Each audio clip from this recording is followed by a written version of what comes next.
Hey YouTube, this is Young Vintage Gamer here, and today I'm gonna make a new video for the Atari 5200 because that video was low quality and the sound wasn't anything to write home about.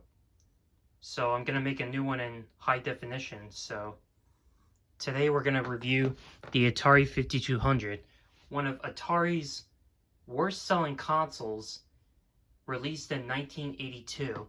Now the reason I say that, I'll get to in just a moment. Now, Atari was succeeding in the market with the Atari 2600. However, where there's success, there's competition. Mattel released their Mattel Intellivision in 1979 and officially released it in 1980. And Magnavox was competing against Atari with their Magnavox Odyssey 2, which took a distant second place. Or a distant third place, I forgot. But, and Coleco in 1982 released the ColecoVision to compete with Atari by making superior graphics with the, again, like something that the Atari 2600 isn't capable of. So Atari made a new system to compete with those companies, Coleco and Mattel, or at least Coleco. So they released the Atari 5200 Super System.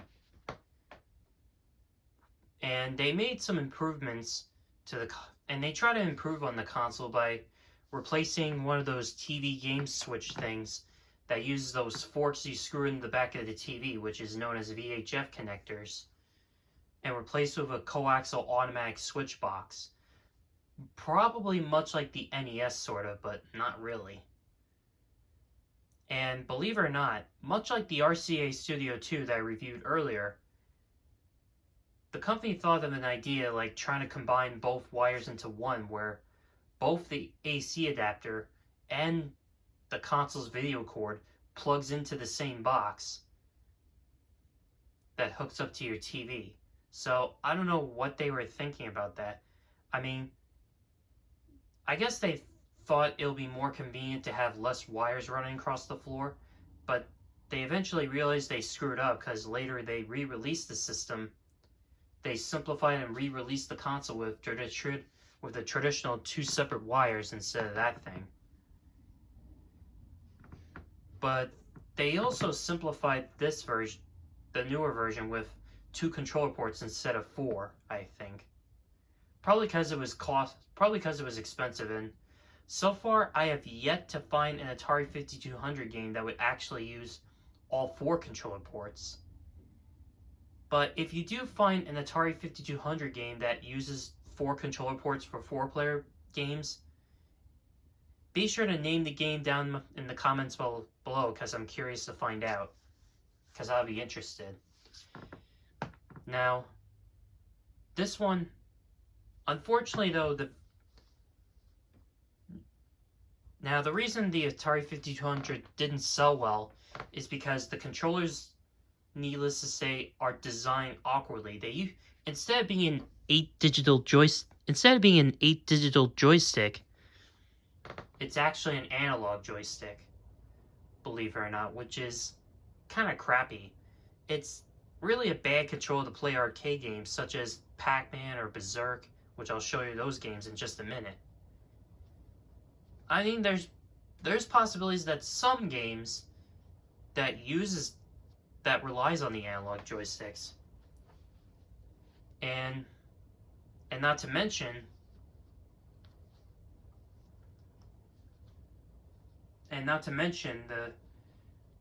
that's the biggest reason the system failed miserably. Eventually, the video game crash hit, and by 1985 and 86, Atari discontinued the system and eventually got replaced by the Atari 7800 Pro line console later on, which had some better improvements and resolved the issues with the Atari 5200, as well as making different graphics that are somewhat better, but not as good as like the NES or the Sega Master System. But that console is a subject for another video entirely. Now, and the rest is history. So with that history out of the way, let's take a look at the console. It's got a power on-off button. It's got the word Atari 5200. It's got 4 controller ports, apparently. These mimic the Neo Geo controller ports. It's got a cartridge port on top. Atari 2600 controller cartridges are not going to work on this thing, nor the controllers. There's an adapter for that, but I'll talk about it in another video. There's nothing on the sides, it's just got these holes for the power supply and video connectors, which I'll get to in just a minute. On the back, it's got a channel select, and on the back, it's got this expansion port. It's got this expansion port right here, which unfortunately I'm not going to be able to open it. And this expansion port, I have no idea what this expansion port is used for. I think Atari might have had plans to use it in the future or something. However, whatever it was never got released. Now, the weird part about this console is that it's got a compartment like a closet. Here's the AC adapter port, and normally this console is an RF only console, but this one I got, this is actually a modded console used to use a different composite hookup. Let me take the camera off the tripod so I can give you a closer look. Now, as you can see, this thing, I used to use S-Video with this, but unfortunately, the S-Video stopped working. So luckily I got this yellow connector for the video, and this 3.5mm jack is for the audio. My dad was able to get an audio cable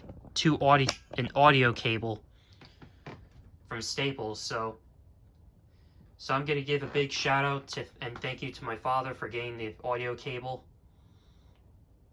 So if you're watching this, Dad, thank you. If you're watching this. Anyway, let me show you this separate cables for the audio, and the video cable is longer than the audio cables, I'm not lying. And here's the video cable.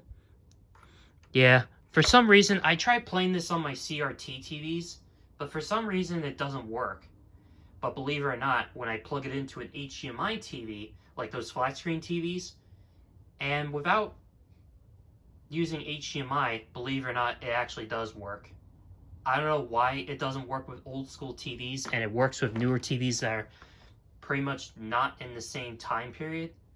That is the weirdest thing I have ever experienced with any vintage consoles in my life. Even though this console failed miserably. Anyway, let me show you the AC adapter that this thing comes with. At least I'm able to show you its original power supply. Here's this thing. This thing is like a huge brick. It's made in Korea. As you can see, it says it's made in Korea. And come to think of it, this thing does look like it uses a similar pin connector as the NES or the Sega Genesis Model 1 or the Sega Master System. And even though it has this box, even though it's a box-shaped AC adapter, it's ridiculously long, but still ends with a small plug, which is pretty convenient, in my opinion. Yeah, I say this thing is definitely better than the Sega Master, than the Sega Genesis, and than trying to plug in those box-shaped AC adapter, DC adapter, those box-shaped power supplies for both the Sega Genesis, the Sega 32X, and the Sega CD, which is ridiculous for Sega to do. Yeah. So anyway, now to show you the controller, which is the reason why the system failed. Here's the controller. Now, as you can see, it's an analog joystick, which is capable of having too much travel. Now, the controls to activate the game are all in the controller. It's got two buttons on each side, which is kind of excessive. It's got a start button. It also has a pause button, which is new at the time. Reset button. And it's got these numeric keypad buttons. Now, they use those paper overlays that is supposed to help show you what the controls are supposed to do, like to select a game and select the difficulty and stuff. Here's what these overlays look like. This is for Super Breakout. And here's the adapter for the Atari 5200 controller. And no, Atari 2600 controllers will not work on this, unfortunately.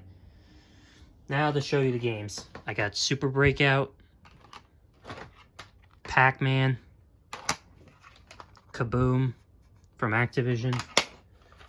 Here's Robotron 2084, which you need 2 joysticks to play.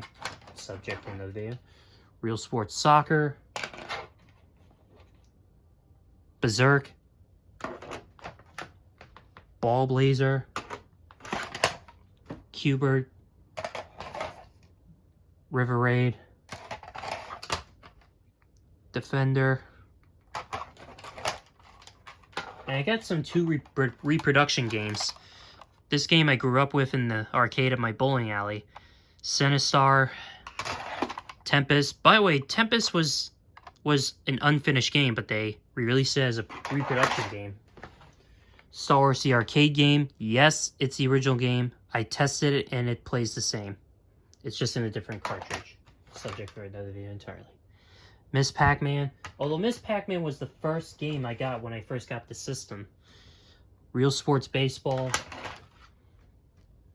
Galaxian. Real Sports Football.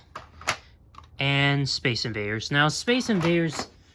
Now, that version of Space Invaders isn't as good as the Atari 2600.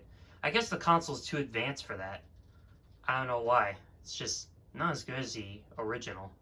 Or even its arcade counterpart. Now, the cartridges insert like so. Now, anyway,